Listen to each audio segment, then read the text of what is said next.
আসসালামু আলাইকুম ওয়া রাহমাতুল্লাহি ওয়া বারাকাতুহু। প্রিয় দর্শক শ্রোতাগণ, আপনারা যেখান থেকে আমাদের এই ইসলামী অনুষ্ঠানটি দেখছেন, সবাইকে এফকিউ চ্যানেল ও মার্কাজুল উলুম ফাতোয়া সেন্টার জয়নাবাড়ি হামায়তপুর সাবা ঢাকার পক্ষ থেকে জানাচ্ছি অসংখ্য শুকরিয়া। শাহাদাত হুসাইন ভোজপুর চট্টগ্রাম থেকে প্রশ্ন করেছেন।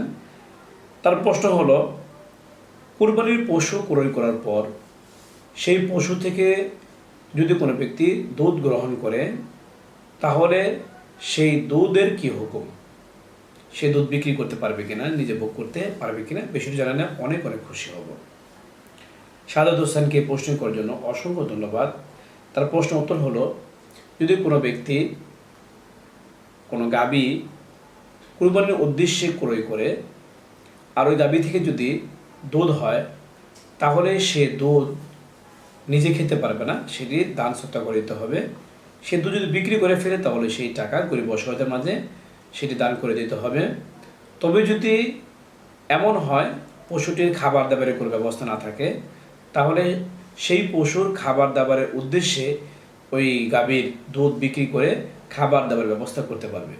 তবে সেই দুধ নিজে ভোগ করতে পারবে না, নিজে খেলেও সেই পরিমাণ টাকা, যে পরিমাণ দুধের টাকা আসে, সেই টাকাটা অসহায় গরিব অসহায়দের মাঝে দান সৎকা করে দিতে হবে। একমাত্র ওই সময় গরুর পিছনে ব্যয় করতে পারবে, যখন গরুর কোনো বিকল্প খাবার ব্যবস্থা না থাকে। আর বেশ কিছুদিন আগে যদি সেটাকে ক্রয় করা হয়, তাহলে খাবার দাবারের উদ্দেশ্যে সেটি গরুর খাবার দাবার উদ্দেশ্যে সেই দুধ বিক্রি করতে পারবে। সেটি দান সৎকা করা জরুরি নয়, তবে নিজেরা ভোগ করতে পারবে না। সেই দুধ বিক্রি করে নিজেরা খাওয়া অথবা সেই দুধ খাওয়া কোনোটি যাবে না, সেটি মাকরুহ। এই মাসটার রেফারেন্স আপনারা পাবেন আল মুহিতুল বুরহানি ৮ নম্বর খণ্ডের 470 নম্বর পৃষ্ঠায়, ফাতোয়া আলমগীরির 5 নম্বর খণ্ডে 347 নম্বর পৃষ্ঠায়।